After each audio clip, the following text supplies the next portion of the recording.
Bonjour à tous. Suite au discours du Rabbi, le 27 Nissan, dans lequel il a dit « J'ai fait tout ce que je pouvais pour amener l'avenue de Mashiach et maintenant je transmets à vous de tout faire pour l'avenue de Mashiach. » Et suite au discours du Rabbi, 2 jours plus tard, le 29 Nissan, Shabbat après-midi, dans lequel le Rabbi a dit que c'est la responsabilité de chacun, homme, femme et enfant, de tout faire pour faire venir l'avenue de Mashiach.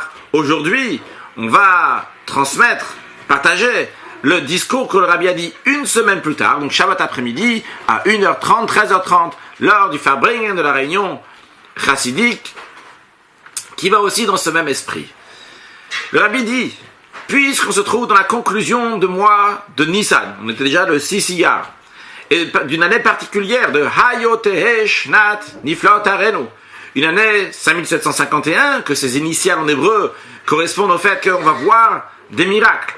Et Kalokola Kitzin, tous les dates qui ont été données pour l'avenue de Mashiach sont finies. Maintenant, Mashiach doit venir.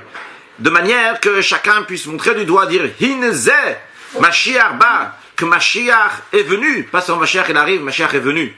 Alors c'est le moment de parler, de trouver le lien avec la délivrance. Et pas juste un lien du Shabbat avec la délivrance, mais aussi le lien, l'enseignement que chacun doit prendre, quoi faire pour amener l'avenue de Mashiach.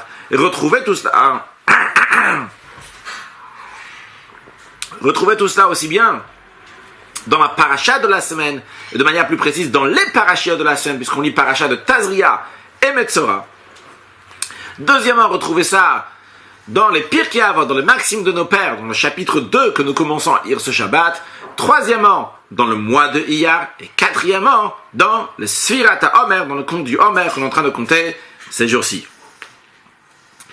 Pour commencer, le Rabbi nous dit Tazria. La Torah nous dit Isha ki tazria veyalda zachar, une femme qui va enfanter et avoir un garçon. Et donc, dans ce cas-là, la loi va être comme ci et comme ça. Dans la suite de la paracha, on nous parle du lépreux. Puis après, on a la deuxième paracha, qui s'appelle Metzora, qui veut dire le lépreux, et on nous parle après donc de tous les détails, comment il va se purifier. À noter que lorsqu'on parle d'un lépreux, il ne s'agit pas de la lèpre qu'on appelle aujourd'hui, mais à l'époque, la lèpre, donc c'était des taches qui venaient sur la personne. Alors, quel est le lien avec la Géoula, la délivrance? Quand la Torah nous dit qu'une femme va enfanter un Zachar, un garçon, cette naissance fait référence à la naissance, à la délivrance finale qui va venir lorsque Mashiach va venir, qui sera une délivrance qui sera forte, comme un garçon, qui sera comme un garçon dans le sens que lorsqu'une femme a une délivrance, que lorsqu'une femme elle accouche, après il y a encore une souffrance. C'était le cas des délivrances précédentes, il y a eu une délivrance, mais à la suite de ça, il y a encore d'autres exils. Par contre, lorsque Mashiach va venir, ça va être une délivrance qu'après ça, il n'y aura plus d'autres exils, comme un garçon qui n'accouche pas. Donc s'il y a une délivrance, c'est une délivrance qui après, il n'y a pas de souffrance. C'est-à-dire que quand la Torah elle dit Yalda Zara, ça va Yalda Tzion et Banea, ça fait référence quand Tzion, Jérusalem, enfantait ses enfants, donc la délivrance. Et ça fait référence à la naissance, le dévoilement de la Neshama du Mashiach, qui vient d'un niveau très haut, d'un monde qui est très haut, qui s'appelle Alma de Ducha, littéralement le monde masculin. Et de manière plus précise, lorsque la Torah dit Isha ki tazria veyalda zachar, une femme qui va ensemencer et enfanter un garçon. Isha, cette femme, fait référence au peuple juif. Dieu, c'est l'homme, le peuple juif, c'est la femme.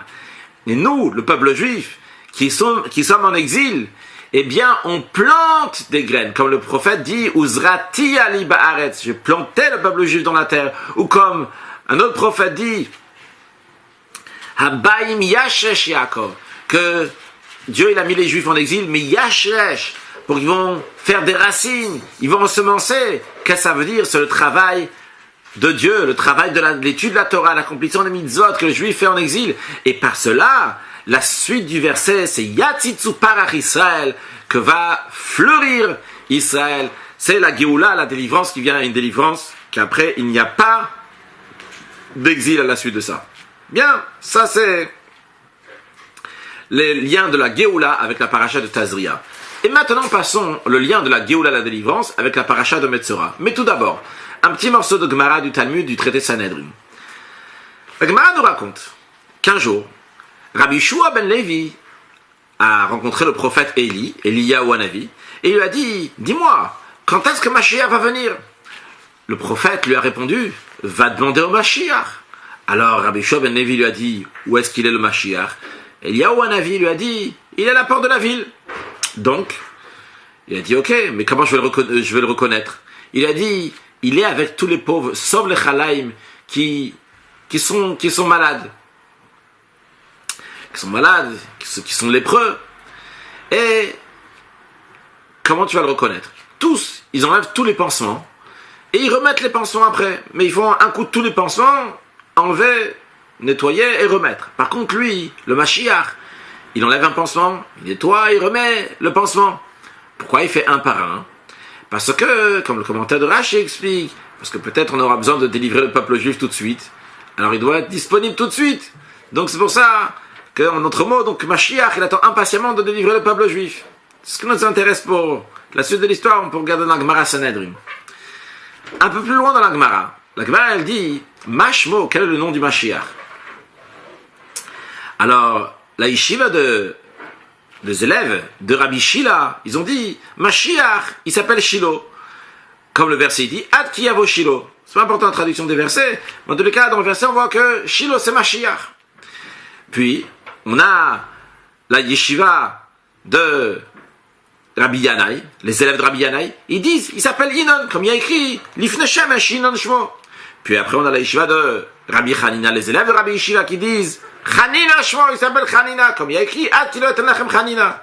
Puis après, il y en a qui disent qu'il s'appelle Menachem Ben Chizkiya, et après, on a l'opinion de Rabbanan, qui disent qu'il s'appelle Metzora de Berabi, qui s'appelle le Metzora, le lépreux de la maison de Rabbi. Quand on parle de Rabbi, c'est Rabbeinu Akadosh, Rabbi Yehuda Hanassi, celui qui a écrit la Mishnah, donc qui habitait en Eretz Israël. Et le Rabbanan amène un verset, il a écrit Achen, Cholienu, Nasar, Machavenu Sivlam, Vanachnu Chashavanu, Nagua, Muke Elokim Umeune. Nagua, ça veut dire comme Negatzarat, c'est la lèpre. Donc c'est pour ça qu'il s'appelle Metzora. Juste une parenthèse, le Rabbi dit dans cette sira que de la même manière que chacun il a expliqué le nom de son Rav, d'ailleurs le Rabbi ramène que d'après le commentaire de Rashi, comme ça aussi le Maharal il explique que c'est le Rav lui-même qui a expliqué que son nom c'est le nom de Mashiach, et donc qu'il est Mashiach. Alors Rabbi dit, nous aussi, les Chassidim, on va dire pour le chef de la génération que c'est lui le Mashiach, on va retrouver des versets pour son nom. Le Rabbi fait référence à son beau-père, Rabbi Yosef Yitzhak, qui s'appelait donc Yosef, et Yitzhak. Yosef qui veut dire rajouter, et Yitzhak qui veut dire la joie, le rire. Alors, Yosef, ça vient du verset, c'est lié avec le verset de la délivrance qui dit Bayomao Yosef Adne Shenit, etc. Ve Asaf et Sherabo. Et en ce qui concerne Yitzhak, qui veut dire le rire, il y a un verset qui dit Azimal Eschok Pinu, donc qui est lié avec la délivrance. Continuons un peu plus loin dans la Gemara.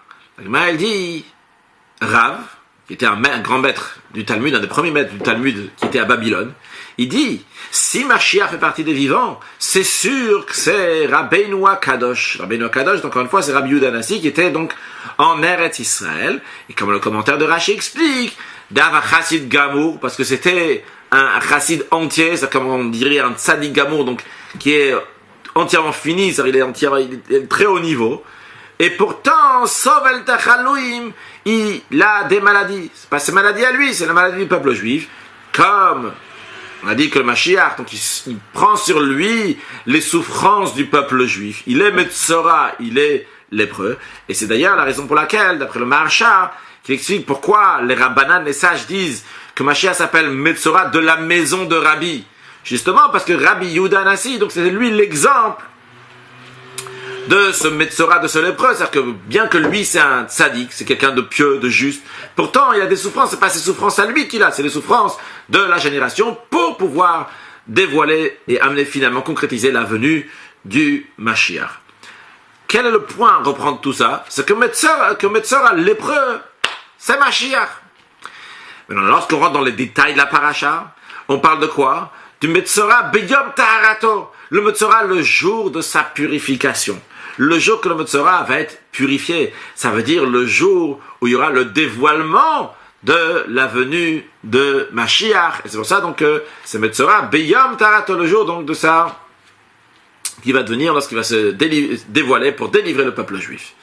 Bien, donc on a vu le lien de la Géoula avec la paracha de Tazria et avec la paracha de Metzora.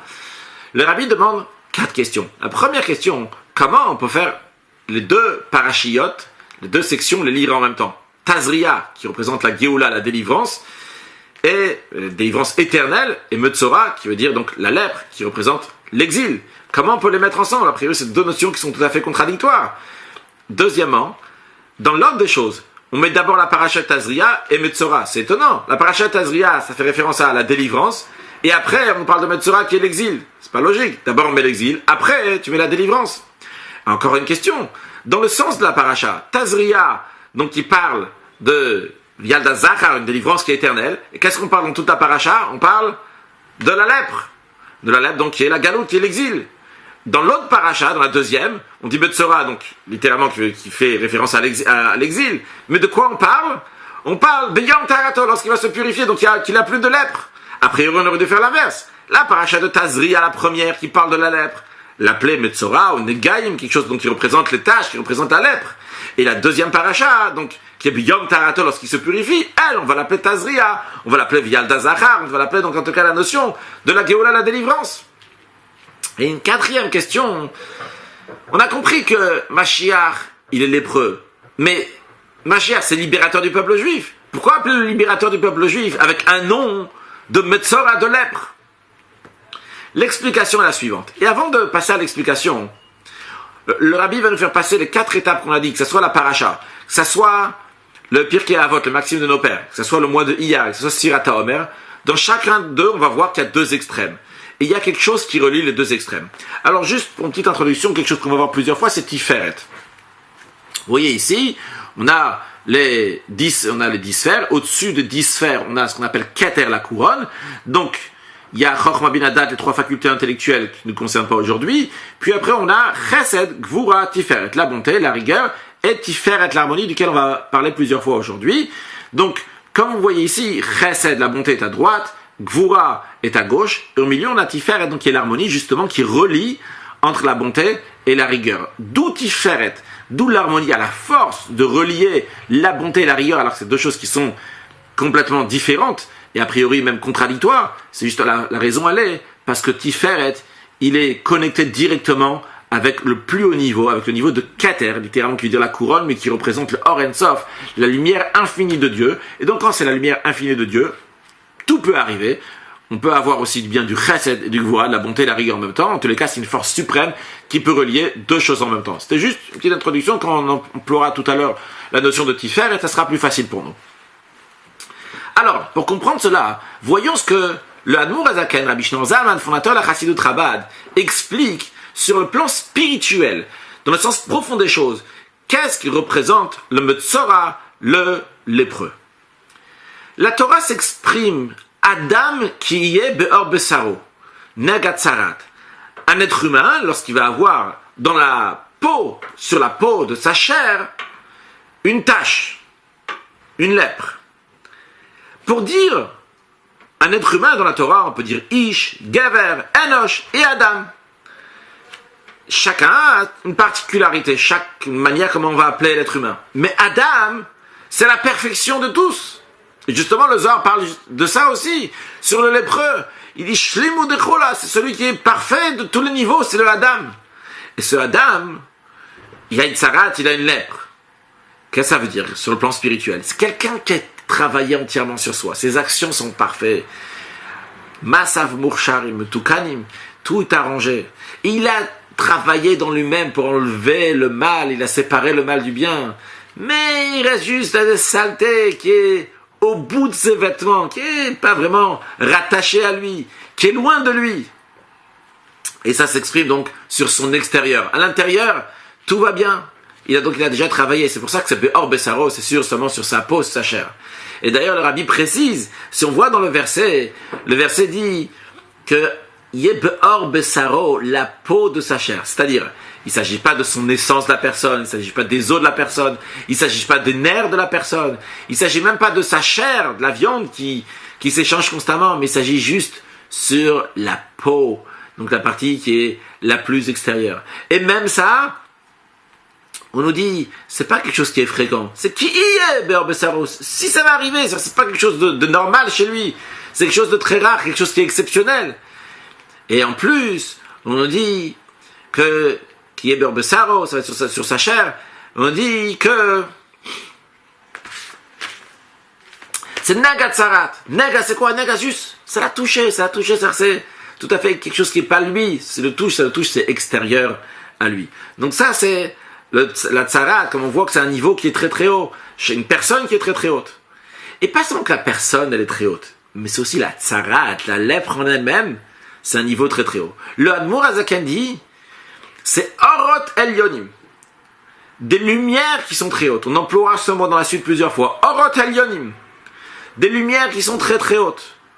Seulement qui viennent du din, de la rigueur, de la gdusha, de la sainteté. La rigueur dans la sainteté, c'est quelque chose qui est très positif. Positif. Quelque chose qui est très bien. Ça augmente sur, par exemple, on va donner une énergie. Il y aura tikbor et achayut. Il y aura une énergie qui sera très très forte qui va être donnée. Parce que ça vient de la gvoura, ça vient de la rigueur. Et la rigueur, elle donne à fond.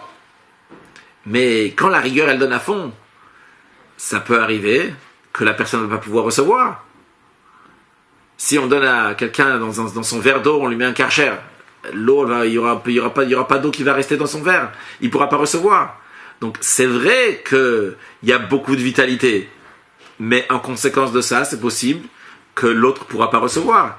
Et après, quand ça passe, on fait des doubles, jusqu'à que ça arrive finalement, cette idée-là, elle arrive au final dans un niveau plus inférieur, ça devient vraiment de la rigueur, ce que nous on voit de la rigueur, et que la personne ne peut pas recevoir. Il y a un blocage que la personne ne peut pas recevoir, et en effet, dans ce moment-là, c'est négatif. Donc, on a à la base des Orotel Yonim, qui viennent du din de la rigueur, de Gdusha de sainteté, mais après, il peut y avoir des choses qui sont pas bonnes. Alors, a priori, comment c'est possible? C'est contradictoire. Si c'est des Orotel Yonim, si c'est des lumières divines qui sont très très hautes, alors comment après ça peut venir une tsarat, une lèpre? Mais justement, la lèpre, c'est seulement à l'extérieur de la personne. Si ça serait des lumières qui sont plus inférieures, à ce moment-là, ça aurait pu faire des plus gros dégâts, entre guillemets. Ça aurait pu être à l'intérieur de la personne, dans ses os, dans ses nerfs, dans sa chair. Donc le mal se trouve plus intérieur. Mais vu que c'est des lumières qui sont très très hautes, et ils viennent ici, donc, dans un niveau qui est plus bas, et à ce moment-là, ça s'est échangé, et ça devient quelque chose de négatif, bien que c'est quelque chose de négatif, et quand même, c'est seulement extérieur à la personne. Donc c'est lié l'un avec l'autre. Puisque c'est très haut, c'est pour ça que c'est des tâches qui sont seulement à l'extérieur, c'est du mal qui est seulement à l'extérieur de la personne, et pas du mal qui est intérieur. Expliquons un peu plus. C'est quoi cette notion de Orotel Yonim? C'est très très haut, une très très haute lumière. Lorsque Dieu a créé le monde, il y a ce monde matériel, mais il y a aussi des mondes spirituels. Dans tout le monde que Dieu a créé, il a créé ce qu'on appelle des Orot et des Kelim. Orot, le pluriel de Or, donc des lumières, et des Kelim, le pluriel de Keli, donc des réceptacles. La lumière, c'est une lumière divine, donc c'est la divinité qui est illimitée. Et le réceptacle, c'est une lumière divine qui est limitée. Et Dieu a mis à chaque fois les deux en même temps. C'est quoi l'idée, si on peut s'exprimer comme ça, de mettre les deux en même temps? C'est que les réceptacles vont cadrer, vont limiter cette divinité qui est infinie, et comme ça, il pourrait y avoir un contact avec le monde, notre monde qui est normal, donc qui n'est pas infini, à travers ça, qui aura ses limites. Donc dans tous les mondes, il y a des lumières et il y a des réceptacles. Ça, c'est un point. Un deuxième point, il y a un monde qui s'appelle Tohu et un monde qui s'appelle Tikkun. En vérité, quand on dit un monde qui s'appelle Tikkun, c'est pas très juste, parce qu'il y a plusieurs mondes qui s'appellent Tikkun, depuis le monde de Hatzilut, Bria, Yetzira, jusqu'à ce monde de Asiya, ce monde de Tikkun, de l'arrangement. Qu'est-ce qu'il y a à arranger? Il faut arranger justement ce qui est avant de Tohu. Qu'est-ce qui s'est passé dans le monde de Tohu? Dans le monde de Tohu, Dieu il a fait des lumières qui étaient extrêmement fortes. Nombreuses littéralement, mais c'est pas juste nombreuses dans quantité, mais c'est aussi en qualité, des lumières qui étaient très très fortes.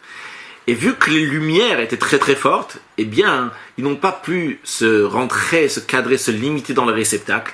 Et c'est ce qui a fait Shvirat HaKelim, que les réceptacles se sont cassés.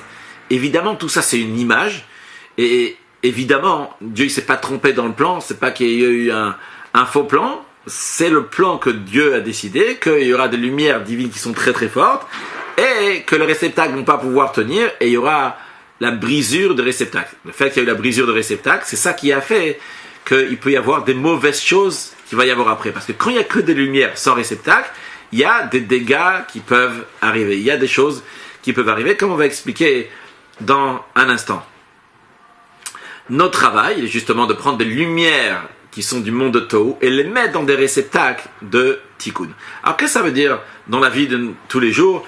Qu'est-ce que ça veut dire donc quand il y a des grandes lumières? Qu'est-ce que ça veut dire des réceptacles? Et qu'est-ce que ça veut dire qu'il peut y avoir des dégâts lorsqu'il y a des lumières sans réceptacle, bien que c'est des lumières qui sont très très hautes? Prenons un exemple dans nous-mêmes sur le plan spirituel. Quelqu'un il fait la prière, quelqu'un il étudie, quelqu'un il vient très enthousiaste à propos d'un sujet de Torah, de judaïsme, de Dieu, et il s'envole, il a un grand amour de Dieu, une grande crainte de Dieu qui s'est éveillée dans lui pendant le moment de la prière, pendant le moment d'inspiration. Après, lorsqu'il revient, entre guillemets, dans le monde, s'il ne va pas cadrer cette grande amour et cette grande crainte, si juste après la prière, il ne va pas dire « je vais étudier la Torah maintenant, je vais faire une mitzvah », ça veut dire « je vais exprimer ce grand sentiment dans quelque chose de concret », alors cet amour, elle reste dans l'air, mais elle est là, il y a de l'amour ici. Mais l'amour va aller pour des choses qui sont interdites, par exemple. La crainte, la rigueur, va aller pour se mettre en colère, pour pas être content de ci, de ça, dans l'orgueil, de la grossièreté. Pourtant, à la base, c'était quelque chose de bien. Mais vu que ça n'a pas été cadré dans quelque chose après, eh bien, ça peut faire des dégâts. Alors, justement, il y a cette notion-là qu'on appelle en hébreu ratso. Ratso qui veut dire, donc, courir, monter comme quelqu'un qui est ratz, qui, la volonté aussi, ratson, ça va dans le même esprit parce que la volonté fait partir la personne quelque part, fait partir la personne va se dépasser, va aller au-delà de lui. Ça c'est ratso, ça c'est partir de soi-même, c'est s'élever, c'est un niveau très très haut. Et de plus en plus que je m'élève, de plus en plus que je vais vers le haut, il y a de moins en moins de réceptacle, il y a de plus en plus de lumière, entre guillemets, il y a de plus en plus d'énergie, mais il n'y a pas de réceptacle. Alors il y a écrit dans le livre de Sefer Yetzira, il y a écrit Imratz Libra Shuv Le'echad. Si ton cœur, il est ratz, il a le ratzo, il faut avoir le shuv. Le shuv, c'est le contraire de ratzo. Ratzo, c'est partir. Le shuv, c'est revenir sur terre, revenir dans le concret. Réaliser, je me trouve devant le roi. Tu te trouves devant le roi, il y a une annulation totale. C'est que le roi qui décide. Je suis comme une pierre qui n'a pas de sentiment, qui n'a pas de compréhension, qu'est-ce que le roi il veut, je vais faire. En l'occurrence, qu'est-ce que Dieu veut? Dieu veut avoir une demeure ici-bas, dans ce monde matériel, ce qu'on appelle une dira betartonim, une demeure pour Dieu dans ce monde matériel. Comment faire à Dieu une demeure ici-bas dans ce monde matériel? C'est pas en s'envolant, c'est pas en se déconnectant du corps, mais au contraire, en revenant, en se concrétisant, en venant dans ce corps, dans ce monde matériel, que par cela on va le concrétiser. Et à ce moment-là, donc on a le ratso, on a aussi le shuv, on a l'allée s'envoler, il y a le shuv quand on revient ici sur terre concrètement. Et ça, donc on a les deux. À ce moment-là, il y a une perfection qui se fait. Il y a ce sentiment donc de spirituel, et il y a ce spirituel qui vient, qui s'habille, qui se concrétise dans le matériel. Comment on peut faire ça, de lier deux choses qui sont contradictoires? Ça c'est ratso, ça c'est shuv. Ça c'est s'envoler, et tout à fait irréaliste a priori, ou en tous les cas avoir un sentiment, une énergie qui est très très forte. Ça c'est de la matériel, c'est des choses qui sont très concrètes. Comment on peut faire ça? Justement, c'est par le tiferet, par l'harmonie. L'idée de chesed, l'idée de gvura, la rigueur, c'est de partir du bas vers le haut, de monter comme le feu qui monte vers le haut. Je m'envole. Le chesed, c'est quoi? C'est ce qui vient du haut vers le bas, comme de l'eau qui descend, comme le fait qu'on donne. Donc on a le chesed, la droite, on a la gvura, on a la gauche, on a le haut, on a le bas. C'est des choses qui sont contradictoires. Comment on peut relier les deux en même temps? Par la voie du milieu, par tiferet, qui unit les deux en même temps. Aussi bien le chesed et la gvura. Et donc il nous donne la force de pouvoir concrétiser ce ratso, que les grandes énergies vont venir dans le shuv, vont venir dans ce monde immatériel. Il est de même en ce qui concerne le Metzora, en ce qui concerne le lépreux. Il y a des orot elyonim, il y a des lumières divines qui sont extrêmement hautes. Ces lumières divines qui sont extrêmement hautes, justement, notre travail, il est de les mettre, de les faire venir dans le concret. Et c'est la raison pour laquelle que la Torah, elle dit, qu'est-ce qu'il doit faire le Metzora? Zot tié Torah ta Metzora biyom tarato. Ça va être la Torah du Metzora. La leçon, la loi du lépreux, le jour où il va se purifier. Mais la Torah n'a pas dit, ça va être la purification du Metzora. Ça va être la Torah du Metzora. Pourquoi? Parce que la particularité de la Torah, comme la Gemara dans le traité de Barachot nous dit, Hatiferet ze matan Torah. L'harmonie, le Tiferet, c'est le don de la Torah. Le don de la Torah, sa particularité, c'est qu'elle a la force de lier le haut et le bas. Elle a la force de lier le juif, le matériel, avec Dieu. Cette force-là qui a été donnée au don de la Torah, donc c'est le Tiferet. Et justement, le Metzora, ce qu'on nous dit, c'est lier ces deux extrêmes. Lier ces Orotel Yonim, ces lumières divines qui sont très très hautes, qui vont venir dans ce monde matériel. Ils vont s'habiller dans des réceptacles. Et lorsqu'ils vont s'habiller dans des réceptacles, à ce moment-là, les forces du mal vont pas pouvoir prendre quelque chose. Quand il y a des lumières divines qui sont pas dans des réceptacles, à ce moment-là, il peut y avoir du mal qui va arriver. Comme dans la personne. Lorsqu'il a un grand amour, une grande crainte, il n'y a pas de réceptacle, eh bien ça part dans des amours qui sont pas bonnes, des craintes qui sont pas bonnes, des rigueurs qui sont pas bonnes. De la même manière spirituellement, quand les lumières divines n'ont pas de réceptacle, eh bien les forces du mal peuvent en profiter, ce qui peut amener une sarat, qui va amener une lèpre. Une lèpre, c'est vrai, qui est seulement extérieure à la personne, qui n'est pas quelque chose qui est si mauvais intérieurement, mais c'est quand même du mal.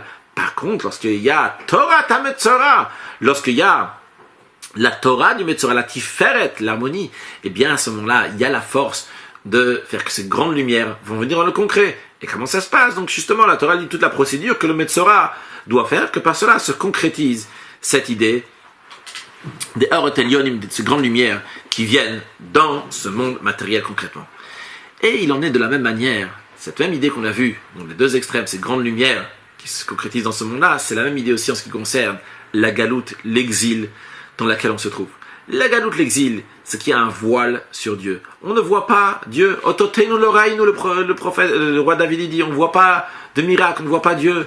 Et il y a une obscurité. Et jusqu'à notre génération, juste avant Mashiach, que c'est pas juste une obscurité, c'est une obscurité qui est Rosh Kaf ou le Mouchoupal, qui est doublée, redoublée. Et ça va jusqu'à l'obscurité d'un niveau de lumière, pas juste une lumière qui est cachée, mais d'un niveau de lumière que le niveau en lui-même, il est tellement haut, qu'il est totalement caché, qu'il ne veut pas se dévoiler. Et justement, par notre travail de la galoute, qu'est-ce qu'on fait? On fait que ces hautes lumières-là vont se dévoiler, vont se concrétiser, vont venir dans ce monde matériel, par les bonnes choses qu'on fait. Et d'ailleurs, le fait d'être conscient de ça, que la source de la galoute, la source de l'exil, de ce voile-là, c'est quelque chose qui est positif, on comprend aussi que l'exil, c'est quelque chose qui nous touche extérieurement, mais c'est pas quelque chose qui peut être si mauvais que ça pour le peuple juif. Et qu'est-ce qu'on fait? En faisant l'étude de la Torah, l'accomplissement des mitzvot, ou dans le langage du Admour Azaken, dans le Tanya, Ma'aseinu va'avoteinu kol zman meshech hagal, nos actions, pendant tout l'exil, on amène ces lumières divines dans ce monde. Ces lumières divines, donc, qui sont cachées, eh bien, on les amène dans ce monde matériel. C'est quoi la précision qu'il y a dans cela? C'est qu'on ne casse pas la galoute, on ne casse pas l'exil, mais on amène Dieu dans cet exil. La différence entre exil et délivrance en hébreu, c'est la différence entre Gola et Geoula. La seule différence, c'est une lettre, le Aleph. Aleph qui représente Dieu qui vient, qui se dévoile dans le monde. Sur le plan spirituel, ça représente quoi? C'est ces Orotel Yonim, ces hautes lumières, vont venir dans des kélim, dans des réceptacles. À ce moment-là, il n'y aura pas possibilité que des forces du mal vont prendre quoi que ce soit. Et ça, c'est le même point qu'on voit chez le Metzora. Chez le Metzora, on ne dit pas casse, annule le Metzora. Non, biyom tarato. On te dit, ça va être l'enseignement du Metzora, la Torah du Metzora, le jour de sa purification. Le mot yom vient du langage de lumière, comme il écrit Ve'ikra Elokim la or yom. Dieu a dit, le or, la lumière, c'est yom, c'est le jour. Biyom tarato, le jour de sa purification. Ça veut dire que tu prends le Metzora avec toutes les bonnes choses qu'il y a dans ces Orotel Yonim et tu dévoiles que c'est des Orotel Yonim. Tu prends cette galoute, tu prends cet exil, tu la casses pas, tu la brises pas, tu dévoiles dans elle qu'il y a un niveau de lumière de divine qui est très très haut. Mais non, comment on fait ça? Toujours, à chaque fois qu'on prend deux extrêmes, il faut qu'il y ait le tiferet, l'harmonie, quelque chose qui soit plus haut, qui va chapeauter au-dessus. Eh bien, ça, cette force-là pour le juif, comment on fait ça pendant l'exil? C'est par le bitul, le mesirut nefesh. C'est par la soumission qu'on a à Kadosh Baruch Hu, la soumission qu'on a à Dieu. Parce que de la même manière que quand on étudie la Torah, il faut y a un bitul, il faut une soumission à Dieu, le fait qu'on est soumis. Donc Torah ta Metzora, par cela, on arrive à dévoiler la particularité du Metzora, de la même manière aussi pour nous, dans la vie de tous les jours, surtout quand on est en exil. On dévoile la force de Messirut Nefesh, du don de soi, lorsqu'on est oppressé, lorsqu'on est dérangé, on dévoile l'adrénaline qui est dans nous, qui est au-delà de tout, pas dans un niveau, qui est plus dans un autre niveau, se trouve de partout, on dévoile ce qu'on appelle en hébreu, dans le langage de la Kabbalah, Yechida Sheben Nefesh, le niveau le plus haut d'un Neshama qui s'appelle Yechida, qui veut dire qu'il est unique, parce qu'il est lié avec Yachid, qui est lié avec Dieu. Bien lorsqu'on dévoile ce niveau-là qui est le plus haut, eh bien, par cela, on peut lier, amener ces Orotelionim, ces lumières qui sont très très hautes, dans la galoute, dans l'exil, dans la vie de tous les jours. Basé sur cela, on va comprendre, on va voir la réponse à nos questions. La notion de galoute et Géoula, la notion d'exil et de délivrance, sont pas si contradictoires que ça. De la même manière que la purification du Metzora, du lépreux, n'est pas si contradictoire avec sa situation précédente. On n'a pas enlevé du Metzora qu'est-ce qu'il y avait avant. On lui a laissé ses Orotelionim. Ces lumières qui sont très hautes, on lui a laissé, on les a juste canalisées. On les a juste mis dans des barrières que maintenant, dans des réceptacles, qu'il peut le recevoir, il peut vivre avec. Alors, lorsque la Torah nous dit, écoute, je vais te dire le programme. Le programme, il va être Isha Kitazria Veyalda Zachar. Sache que il faut ensemencer dans l'exil, et par cela, on va avoir une délivrance. Ça, c'est de manière très générale. C'est la règle générale. Alors, comment ça se passe? Eh bien, il y a des Orotelionim, il y a des lumières qui sont très très hautes. Ces lumières qui sont très très hautes, dans la paracha de Tazria, donc, c'est la paracha dans laquelle on nous parle, donc, du Metzora, donc, du lépreux, qui a ces Orotelionim, qui a ces lumières qui sont très très hautes. Donc, c'est vrai que la paracha s'appelle Tazria, qui veut dire la Géoula. Oui, c'est quoi la Géoula? C'est les Orotelionim, c'est ces lumières qui sont très très hautes. Et après, dans la paracha suivante, on nous dit, le Metzora. Metzora lui-même, c'est la galoute, c'est l'exil. On dit, Biyom Tarato. Le jour, on va le purifier. On va pas changer quelque chose, On prend ce qu'il y avait déjà avant, et cette chose qui existait déjà avant, on la purifie, on dévoile ces Orotelionim. Donc, comprends que c'est pas des choses qui sont contradictoires. Pas du tout. C'est des choses qui se suivent. Il y a la galoute, donc, qui est cette notion de tsarat, qui est de la presse, des Orotelionim, des lumières qui sont très très hautes. Et ces lumières qui sont très très hautes, ils sont dans la paracha Tazria, parce que ça c'est la Géoula, ça c'est la délivrance. Et on dit, qu'est-ce qu'il faut faire? Il faut dévoiler ça, il faut dévoiler de manière que ça soit Beyom Taharato, le jour de sa purification. Et au contraire, ce Metzora là, c'est le Maliuta, c'est positif. C'est quelque chose qui est bien. On montre la qualité du Metzora. C'est Orotelionim, comment ils viennent dans des équilibres, dans des réceptacles. Et pour lier cela aussi, pas seulement avec la paracha de Tazria, Metzora, mais cette notion-là, elle existe aussi dans la paracha qu'on va lire à Mincha, le Rabbi dit, donc c'était le Shabbat après-midi que le Rabbi fait dans la paracha qu'on va commencer à lire à Mincha, Acharé, et c'est aussi la paracha, la semaine prochaine, on va lire la paracha de Acharé et Kedoshim aussi en même temps. De quoi on nous parle dans la paracha de Acharé? Qui veut dire après. C'est après la mort de deux enfants de Aaron, Nadav et Avihu, qui sont morts. Quand est-ce qu'ils sont morts? Bekorvatam lifnei Hashem vayamutu. Ils sont rapprochés de Dieu, ils sont morts. Le Or HaChaim explique, il s'est développé longuement dans Chassidut, que les enfants de Aaron sont morts par Kalot HaNefesh. Ils ont eu l'âme qui les a quittés parce qu'ils sont rapprochés de Dieu. Ils ont un ratso qui était très très haut. Ils ont eu de grandes lumières, une grande énergie. Et de plus en plus, ils ont quitté leur corps et sans aucune volonté de revenir dans leur corps. Et à la suite de ça, Dieu dit à Moïse de dire à son frère, à Aaron le grand prêtre, dis à ton frère, qui ne vient pas toujours à n'importe quel moment dans la sainteté. C'est-à-dire qu'il y a des moments pour chaque chose. Il y a un moment pour le ratso, pour s'inspirer, pour sortir de soi-même. Mais après, il ne faut pas oublier le concret, revenir ici sur terre. Et pas juste revenir ici sur terre, c'est qu'on fait un lien entre la neshama et le gouffre. On fait un lien entre notre âme qui est spirituelle, qui a le ratso, qui veut partir, qui veut s'élever, et notre corps qui est matériel, qui veut être lié avec la matière. On fait un lien entre les deux. Donc, neshamot begoufim. Il faut avoir cette notion de vouloir partir, s'inspirer comme les enfants de Aaron. Mais après, on doit la remettre dans notre corps. Donc, une âme dans un corps, des âmes dans un corps. Comme ça va être, et pas juste dans un corps, mais de manière une vie éternelle. Lorsque Mashiach va venir, ça sera une vie éternelle. Et le Rabbi dit, en ce qui concerne notre génération, pas seulement que c'est une vie éternelle, mais c'est une vie qui va rester sans avoir une pause au milieu. ceux qui sont déjà morts, ils vont ressusciter et vivre à l'éternité. Mais nous, qui sont vivants, avec l'aide de Dieu, pour chacun, on va pas dire jusqu'à 120 ans ni 180 ans, le Rabbi dit, donc c'est Chaim Nitzrim, c'est une vie éternelle et sans aucun arrêt. Ah, et a priori, il y a écrit qu'il y a une qualité, vel afar tachou, de repartir à la poussière, et donc même à tel point qu'avant la résurrection, tout le monde va repartir à la poussière. Le Rabbi dit, il n'y a pas besoin que ce soit physiquement parlant qu'on repart dans la poussière, mais tout simplement, alors, ou pas simplement, par cela qu'on se comporte de manière qu'on est tout à fait soumis à Dieu, qu'on est comme de la poussière sur le plan spirituel, et bien par cela on est quitte, on passe directement à une vie éternelle.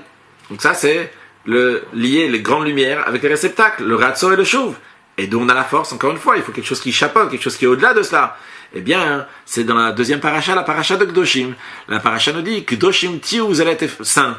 Qu'est-ce que ça veut dire être saint? Être saint, ça veut être séparé. T'es dans un monde matériel. Tu vis matériellement, tu manges, tu dors, tu bois, tu fais tout. Mais en même temps, tu as cette sainteté, donc tu es au-delà de cela. Donc il y a un lien entre le haut et le bas. Et c'est pas juste une sainteté comme ça ordinaire. Mais Kedoshim tiu, il y a écrit dans la suite, Ki kadosh ani, car je suis saint. Et le Midrash, il dit, Yachol kamoni, possible, comme moi, Kedoshim qui vous allez être saint. Donc tu aurais pu penser comme moi, Ki kadosh ani, moi je suis saint. En autre mot, ce qui peut être sous-entendu, que moi je suis plus saint que vous. Mais dans le Chassidoute, c'est expliqué, Kedoshim qui vous allez être saint, Yachol kamoni, vous pouvez comme moi. C'est-à-dire que Dieu il donne une force extraordinaire, une sainteté extraordinaire aux Juifs pour qu'ils puissent faire ce lien, tout en étant dans un monde matériel, d'avoir cette doucha, d'avoir cette sainteté, de faire le lien entre le ratz et le chaud, entre le haut et le bas. Donc ça, c'est la notion du Metzora, en général. Et comment il représente la Géoula, la délivrance, donc c'est aux lumières. Et c'est souligné encore plus dans le Mashiach, qui est appelé Metzora. Mashiach, donc comme on a dit tout à l'heure, donc plusieurs références, qu'il appelait Metzora de Berabi, donc l'épreux de la maison de Rabbi Yehuda Hanassi. Donc, qu'est-ce que c'est qu'il est appelé lépreux? Parce que justement, il a dans lui ces Orotelion, ces lumières divines qui sont très très hautes. Et comme la Gemara elle dit, que si c'est... parce que Mashiach, il a aussi ces deux extrêmes-là. D'un côté, Mashiach se trouve en galoute, se trouve en exil. Il est dans une situation d'exil aussi, le Mashiach. Comme on a vu tout à l'heure, que Rav il a dit, si Mashiach fait partie des vivants, c'est Rabbi Yehuda, c'est Rabbeinu Akadosh, comme le commentaire de Rashi dit, parce que c'est un chassid Gamour, c'est quelqu'un d'extrêmement bien, donc c'est le plus haut niveau. Et d'un autre côté, bien qu'il est extrêmement bien, hein, il a Sovel Tachalouim, il a ces souffrances-là, donc il a cet exil, et pas tant qu'il a cet exil, et tout en étant dans l'exil, il attend impatiemment de se dévoiler pour libérer le peuple juif de cet exil, comme le Rambam dit, que Yabod Melech Ben David, qui vient avoir un roi de la lignée de David, c'est-à-dire qu'il est déjà roi, et qui va venir délivrer le peuple juif. Donc, pour l'instant, ce qu'on a vu, les deux extrêmes qu'il y a laissé Or Otalim, c'est très haute lumière, c'est Or de Tohu, c'est lumière qui vient du monde de Tohu, comment il faut le mettre dans des réceptacles de Tikkun, et comment on se fait ça? On fait par Tiferet, donc par l'harmonie, donc il fait le lien entre le haut et le bas, de manière particulière, c'est l'idée de la Torah. Continuons maintenant, deuxième étape, sur la Mishnah des Pirkei Avot, du chapitre 2, qu'on commence à lire ce Shabbat. Rabbi Omer, Ezoi derech yeshara sheyavor lo adam, kol shei tiferet lo osea, ve tiferet lo min adam. Rabbi dit, Rabbi, encore une fois, c'est Rabbeinu Akadosh, c'est Rabbi Yehuda Hanassi. Il dit, quel est le droit chemin que l'homme doit choisir? Et il répond, tout ce qui est beau pour la personne qui le fait et qui est beau pour autrui aussi. Donc Tiferet, je traduis par ce qui est beau. A priori, il faut comprendre. Pourquoi Rabbi, on l'appelle Rabbi? Rabbi Yehuda Hanassi. D'ailleurs, dans la Mishnah, juste après, dans la deuxième Mishnah, quand on parle de Rabbi, il est mentionné en tant que Rabbi Yehuda Hanassi. Et là, on dit juste Rabbi tout court, sans plus. Deuxième question. Qu'est-ce que ça veut dire Ezoi derech sheyavor lo adam? C'est quoi le chemin que l'homme doit choisir? Il y a écrit clairement Ki sharim darkei Hashem, c'est un verset qui dit les chemins de Dieu ils sont droits. Où tu vas chercher? Chemin de Dieu, Torah Mitzvot. Troisième question. Pourquoi il dit sheyavor lo adam? Que le Adam veut dire l'être humain, mais pourquoi cette expression de Adam? On a dit tout à l'heure, il y a Ish, Gever, Enosh. Pourquoi le Adam, cette perfection? Pourquoi juste celui-là? Alors, basé sur ce qu'on a dit avant, on va expliquer aussi cette Mishnah. Quand on parle de Rabbi, c'est qui Rabbi? Rabbi, c'est, à son époque, c'était le Mashiach de la génération, comme Rabbi l'a dit.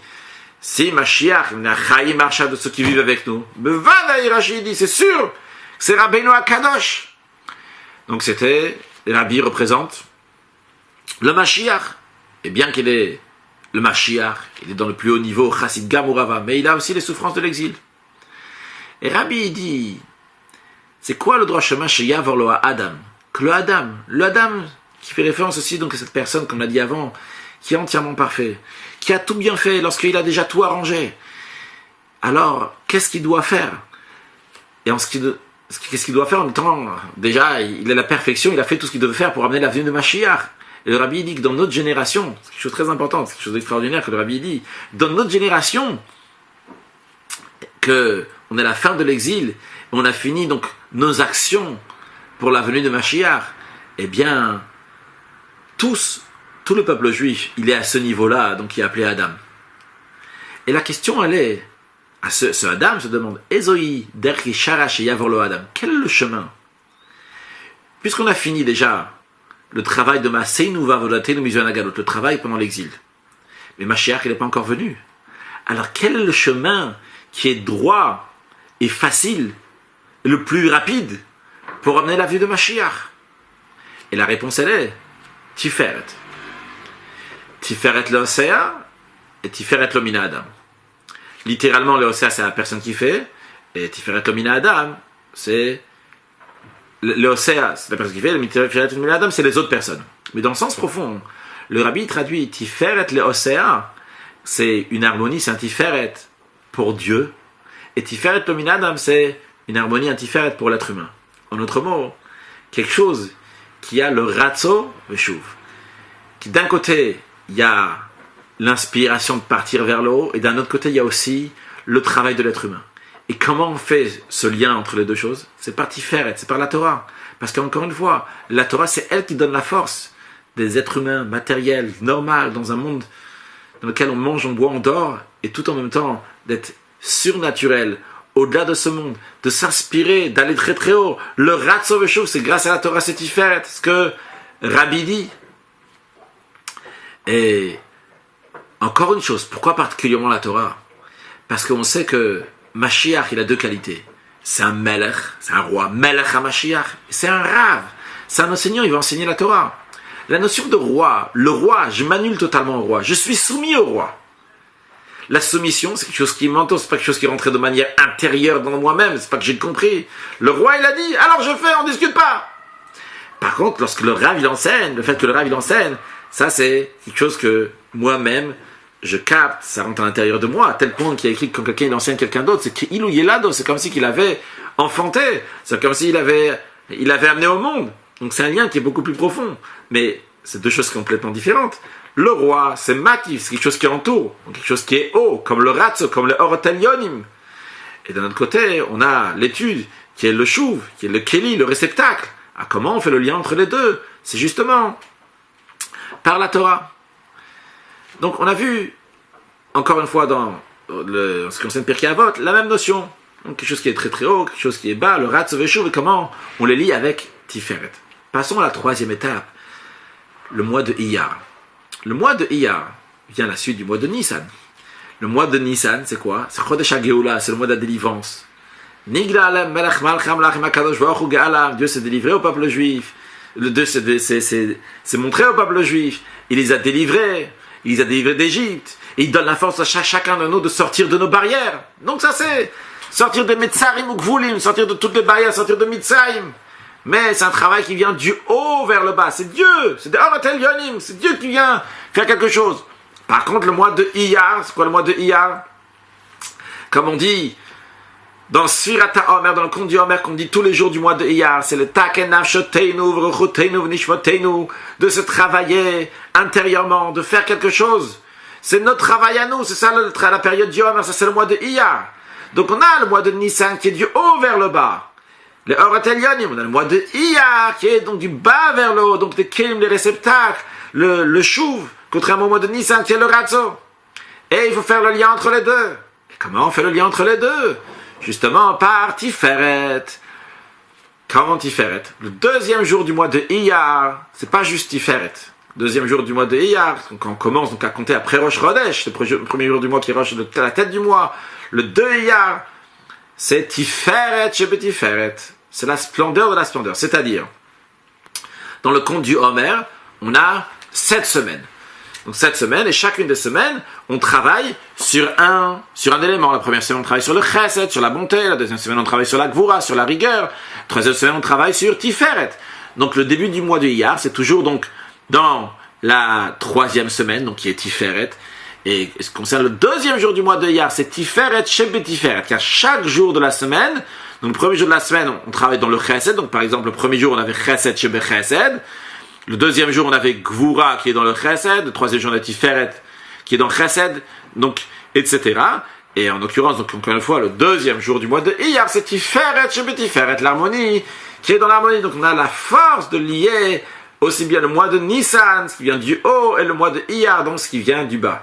D'ailleurs, le 2 Iyar, c'est aussi l'anniversaire du 4e rabbi de Chabad, Rabbi Shmuel. Un de ces proverbes était que les gens disent, le monde dit, lorsqu'on ne peut pas passer par en dessous, en parlant des obstacles ou des choses qui peuvent arriver dans le monde, lorsqu'on ne peut pas passer par en dessous, on passe par au-dessus. Mais moi je dis, le Khatrila Hariber, que depuis le début, il faut passer par au-dessus. Et ici aussi on a cette idée de haut et de bas. Le Khatrila Hariber, c'est passer au-delà de tout. Mais qui passe au-delà de tout? Un être humain qui est dans ce monde-là matériel. Et pourtant il a la force de le Khatrila Hariber.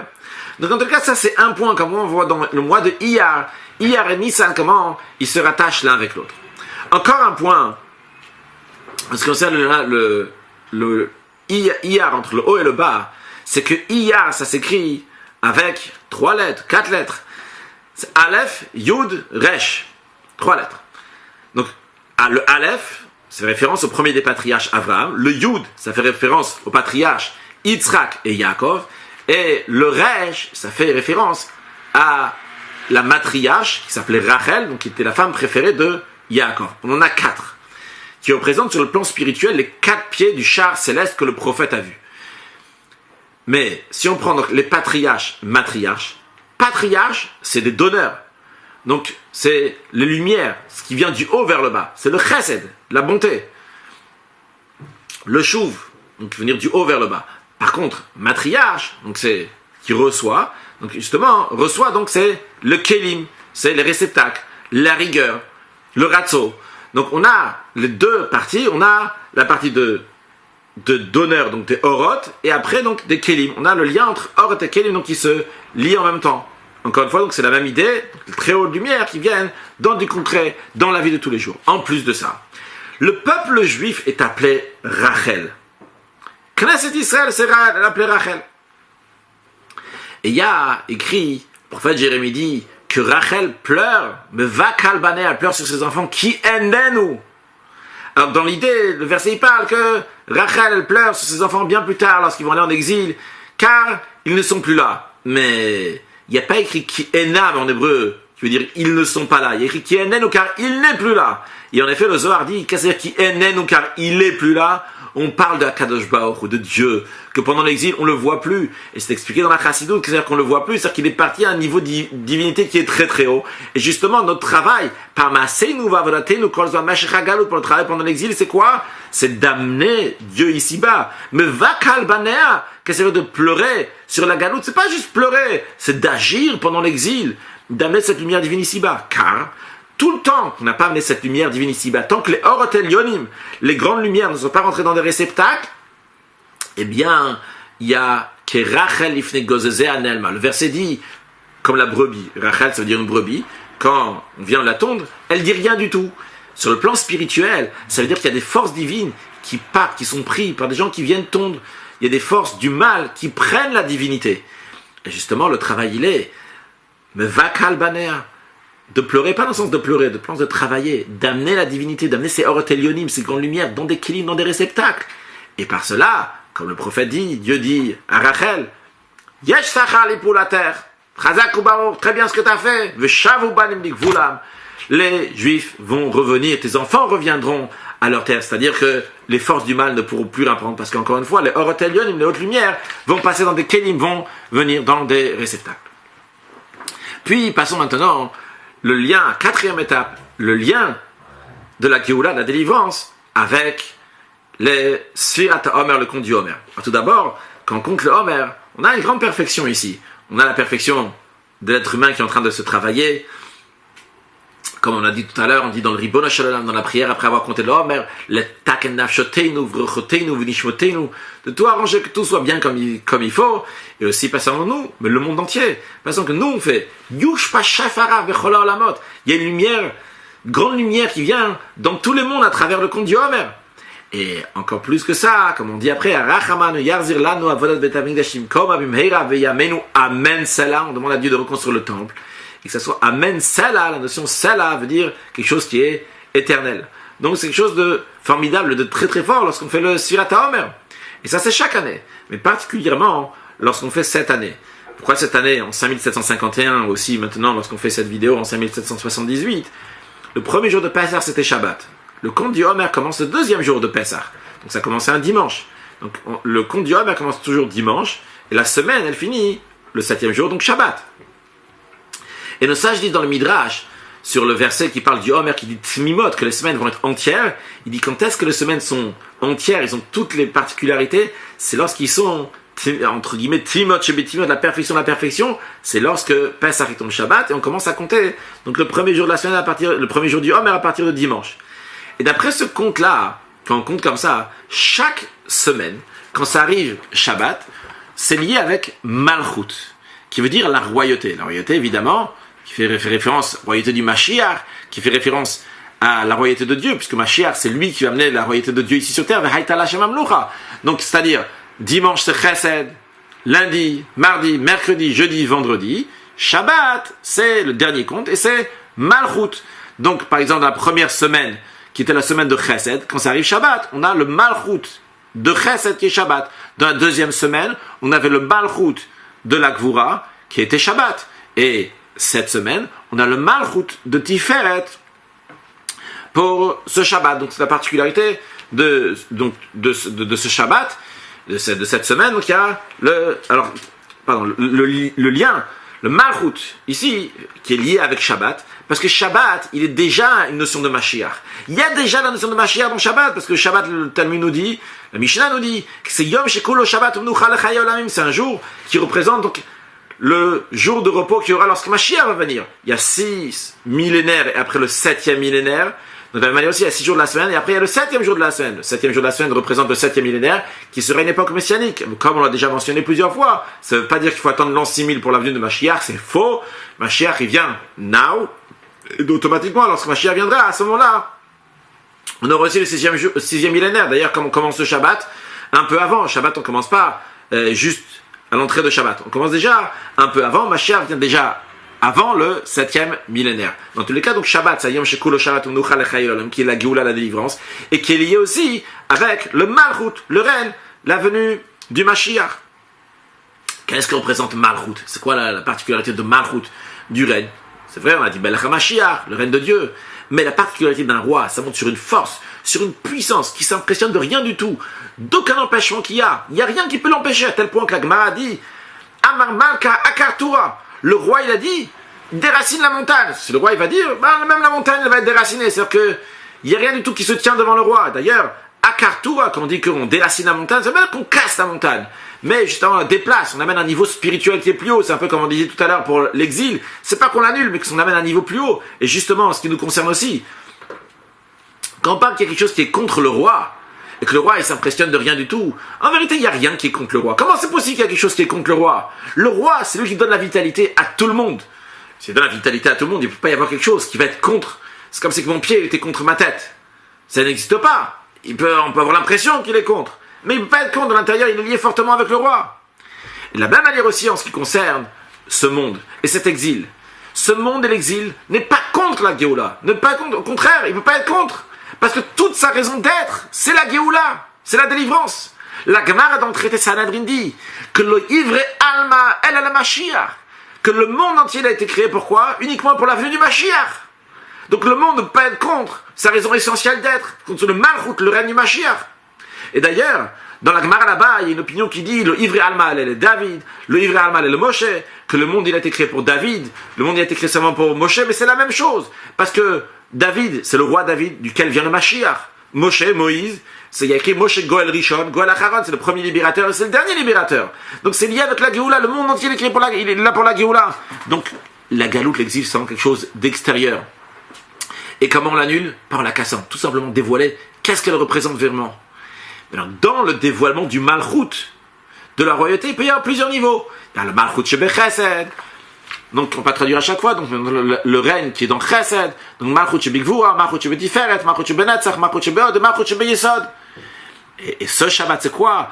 La particularité, c'est que c'est Malchut Shebe Tiferet. On vient de voir, la particularité, c'est que de Tiferet, longuement avant, et particulièrement dans le Pirkei Avot, que Rabbi Yehuda il dit, c'est quoi l'essentiel? C'est le Tiferet. Tiferet, c'est l'harmonie, donc ce qui peut donner la force de tout relier. Donc quand on a le Malchut chez Tiferet, c'est-à-dire qu'on a un très haut niveau de Géoula. Et justement, comme on a un très haut niveau de Géoula, il n'y a pas besoin d'attendre le reste aussi, le Rabbi dit. On peut déjà, par Malchut chez Tiferet, on peut avoir aussi tous les autres. Parce que Tiferet, il va déjà englober tout l'avenir, vu qu'il a l'harmonie. Donc puisqu'il a cette splendeur-là, il a aussi le Malchut chez Netzach, le fait que le roi Mashiach, la royauté, ça ne préoccupe pas de ce qui peut empêcher, mais Nitzachon, il va tout vaincre. Il a aussi le Hod, la royauté, qui est dans Hod, dans la splendeur, dans la beauté. Il y a écrit Melech Biyof Yotechezanecha. Un roi, on le voit de manière, quand il est beau, quand il est bien. Donc le roi Mashiach, quand il est beau et bien. Après, on a Malchut Shebe Yesod. On a le règne, comme il est dans Yesod. Donc Yesod, c'est ce qui est les bases. Donc c'est-à-dire que le règne, il devient quelque chose de Yesodi, quelque chose qui est fondamental et très très fort. Et après on a Malchut Shebe Malchut, le règne qui est dans le règne, ça fait référence. Je dis juste les mots en hébreu. Malchut de Ensof Shelifnei Hatzimtzum. Je peux traduire aussi juste littéralement en français. Donc c'est le règne de l'infini qui est avant le Tzimtzum, avant la contraction du monde. Je ne vais pas expliquer ça maintenant, mais en tout cas c'est le haut niveau de Malchut qui s'habille dans les niveaux inférieurs de Malchut, comme il y a écrit d'ailleurs dans les psaumes, Malchutra, Malchut Kololam, ton Malchut, c'est-à-dire le Malchut qui est très très haut, eh bien il s'habille et il se dévoile dans tous les mondes inférieurs. Dans l'idée de ce qu'on a dit avant, c'est que le Malchut, que le Or Elyonim, les lumières divines qui sont très très hautes, il s'habille après dans toutes les lumières qui sont inférieures. Cette idée, on peut la retrouver aussi, qu'on a toutes les étapes de Malchut, aussi dans le langage du Rambam. Lorsque le Rambam, dans le chapitre 11 des lois des rois, il parle donc du Mashiach, il dit Vimyamod Melech Mbed David Hoge Batorah, c'est qu'on va un roi de la lignée de David qui étudie la Torah. Donc Melech Mbed David, le roi de la lignée de David, Melech c'est Malchut, c'est le règne. Hoge Batorah, la Torah on a dit, c'est Tiferet. Après dans la suite, il y a écrit qu'il va travailler donc avec le peuple, il va faire des guerres, il va avoir la victoire, donc la victoire c'est la prochaine, donc c'est Malchut Shebe Netzach. Après, il y a écrit qu'il va construire le Bet Hamikdash. Le Bet Hamikdash, la Gemara dans le traité Brachot, elle dit, Hahod, le Hod, donc la splendeur, c'est Bet Hamikdash, c'est le temple. Après, il y a écrit qu'il va rassembler, le Rambam dit, il va rassembler le peuple juif, Ça vient de Yesod, parce que Yesod, c'est la notion de kol, donc qui veut dire tout, qui englobe tout le monde. Et après, il y a écrit qu'il y a à la fin du Ram, il dit que Mashiach va influencer le monde entier à servir Dieu. Donc ça, c'est le Malchut chez Ben Malchut. Donc on a vu encore comment on retrouve le Malchut, comment on retrouve la délivrance, aussi dans ce point-là, dans le quatrième point, et dans Sfirat HaOmer, et particulièrement, de manière générale, et particulièrement dans le Malchut chez Betiferet. Alors, le Rabbi passe plus au concret. Qu'est-ce que ça veut dire ce Derech Yeshara? On repart aux paroles de Rabbi dans Pirkei Avot. Qu'est-ce que ça veut dire le chemin droit pour amener l'avenue de Mashiach? On dit que c'est Malchut chez Tiferet, donc le règne qui est dans Tiferet. Alors, le Malchut en lui-même, c'est l'avenue de Mashiach. C'est le Mashiach en lui-même. Mais le Mashiach n'est pas encore là. On se trouve dans quelques instants avant l'avenue de Mashiach. Donc, quel est le travail qu'on doit faire? Sur quoi on doit assister? On doit assister sur le Malchut chez Tiferet, le règne qui est dans Tiferet. On a dit tout à l'heure, Tiferet, c'est l'étude de la Torah. Que l'étude de la Torah, les Tiferet, l'harmonie, donc des deux qualités du Mashiach, aussi bien qu'il est Melech, qui est roi, donc quelque chose qui est haut, le Or Elyonim, mais aussi bien, donc le fait qu'il est Rav, donc qui nous enseigne, donc un réceptacle, un Keli. Dans des mots simples, c'est quoi ces deux choses-là? C'est quoi, dans des mots simples, c'est quoi Tiferet? Tiferet, c'est l'étude de la Torah. Mais quand on dit Malchut chez Tiferet, c'est l'étude de la Torah dans les sujets du Mashiach. Ça, c'est le Malchut Tiferet, donc le règne de Tiferet. Qu'est-ce que ça veut dire? Ça veut dire que Rabbi nous dit, quel est le chemin le plus facile, le plus droit pour amener la venue de Mashiach? C'est en étudiant le Malchut, en étudiant les sujets de la Géoula, du roi Mashiach et de la Géoula, comme ils sont expliqués dans le Tiferet, dans la Torah. Commençant par, dans la Torah écrite, et particulièrement dans les prophètes, que ils sont remplis des paroles de Mashiach. Puis, dans la Gemara, dans le Talmud, dans le traité Sanhedrin, à la fin du traité Sota, dans les Midrashim, de même dans la profondeur de la Torah, que ce soit dans le Zohar. Le Zohar, il a une importance par rapport à la délivrance. Il y a écrit que que par le Zohar, on va sortir de l'exil avec miséricorde. Même avec la Chassidoute, la profondeur de la Torah, et qui est liée aussi avec la délivrance, puisque la Neshama du Mashiach, elle a dit au Baal Shem Tov que je vais me venir, il va se dévoiler Mashiach lorsque les sources du Baal Shem Tov vont se dévoiler à l'extérieur. Puis étudier les sujets de Mashiach comme on les trouve dans les Mahamarim, dans les discours des rabbis de Chabad, jusqu'à les Mahamarim, les discours chassidiques, et l'Ikutei Sirot, les recueils de discours du rabbi Nessi Doreinu, le rabbi de chaque génération. Le rabbi fait référence à ces l'Ikutei Sirot, à ces recueils de discours, donc il parle de Mashiach. Que ça, étudier le sujet de Mashiach, c'est une préparation à l'étude que Mashiach va donner au peuple juif. Que Mashiach, il va enseigner la Torah à tout le peuple juif. Il va apprendre la profondeur de la Torah au peuple juif. Da'et Elokei Avira, connaître Dieu. Et comme le Rambam dit, que lorsque Mashiach va venir, eh bien, le peuple juif sera chacham dolim veyedu dvarim aslim, vont connaître des choses qui sont extraordinaires. Et donc, ça, le rajouter dans cette étude-là, ça, c'est le chemin droit et facile pour amener la venue du Mashiach. Donc, le Rabbi dit, sûrement, on va éveiller et on va diffuser à tout le monde c'est quoi ce message partout, que pour amener la venue de Mashiach, il faut que chacun, hommes, femmes et enfants, quand on dit les hommes, c'est toutes les catégories, ce soit ceux que essentiellement ils sont dans l'étude, ce soit ceux qui sont essentiellement dans le commerce, dans les affaires, mais aussi ils étudient, tous ils doivent prendre part dans rajouter la Torah, dans le Tiferet, et particulièrement dans quoi? Dans Tiferet, dans étudier les sujets de Mashiach comme ils sont dans la Torah. En plus de ça, faire cette étude-là avec 10 personnes. Parce que lorsqu'on fait cette étude avec 10 personnes, eh bien, ça éveille dans la tchouka, le sentiment, la joie de l'attente, de la venue de Mashiach. Il y a un sentiment qui est particulier lorsqu'on est tous ensemble. C'est en plus du fait que, à chaque fois qu'il y a 10 personnes, la Shrina, elle est là. C'est-à-dire que même les gens qui veulent approfondir, et qu'on approfondit, on est mieux qu'on étudie tout seul, ou juste avec une personne, quand même de temps en temps, étudier avec 10 personnes. Le Rabbi dit pas dans la Sikha, mais attention, c'est évident, s'il n'y a pas 10 personnes, il faut quand même étudier les sujets de Mashiach. Après, tu vas réussir à avoir 10 personnes, au moment où on commence à étudier tout seul. Donc il faut étudier les sujets de Mashiach. Ça, c'est notre mission, c'est ce qu'on doit faire. Et encore, le Rabbi dit évidemment de rajouter, d'en faire les mitzvot behidur avec embellissement. Et particulièrement un embellissement dans la mitzvah de tzedaka, de la charité. Que dans la tzedaka, Shem Keravet Tageoula, le Talmud dit que la tzedaka est importante, elle est grande, parce que elle amène la Géoula, elle amène la délivrance. En plus de ça, le Rabbi dit, quand on donne la tzedaka, de lier ça aussi avec un rajout dans l'étude de la Torah qui est liée avec Mashiach. Et on peut faire ça, que quand on donne la tzedaka, on a la kavanah, on a l'intention que on donne la pièce à la tzedaka pour faire venir plus vite Mashiach, parce que Gdola tzedaka Shem Karevet Tageoula, la tzedaka amène la venue de Mashiach, comme ça, en pensant, on donne la tzedaka, en même temps on a pensé donc de la venue de Mashiach. Et le Rabbi dit que Dieu fasse que la résolution dans tout ce qu'on a dit avant, elle va empresser encore plus la venue de Mashiach et le but, donc le dévoilement de Mashiach tout de suite. Et bien, pas tout simplement, que déjà le Shabbat, Isha Kitazria V'yal Dazacha.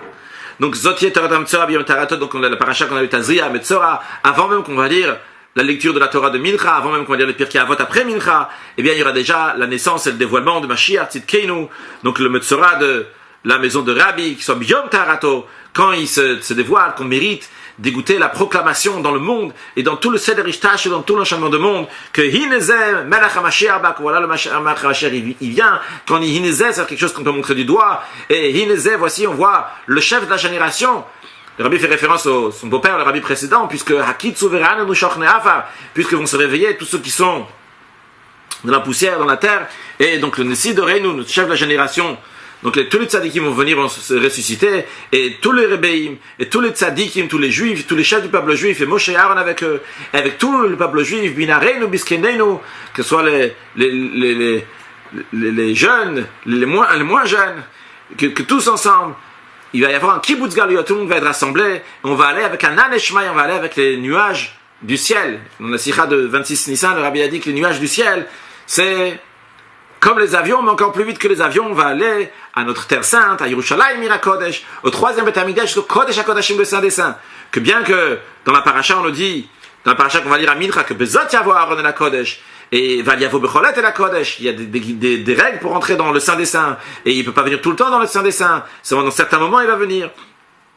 Eh bien, mais dans les temps futurs, tous les juifs, pas seulement Aaron, tous on va être dans le niveau de Aaron à Cohen, donc comme un grand prêtre, et donc tous, on pourra aller dans le Saint des Saints, et pas seulement dans le Saint des Saints en général, mais pas seulement à Kippour, mais en général, qu'à chaque moment on pourra rentrer, et l'essentiel, que tout ça, ça va venir concrètement, qu'on puisse dire, que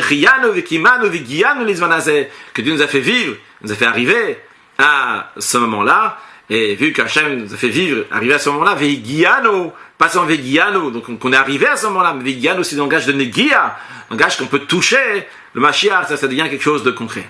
Donc dans cette sikha extraordinaire, il y a plusieurs choses. Tout d'abord, donc la notion que le rabbi nous dit que lorsqu'il y a beaucoup d'énergie, l'énergie, il faut la canaliser. Il ne faut pas casser l'énergie.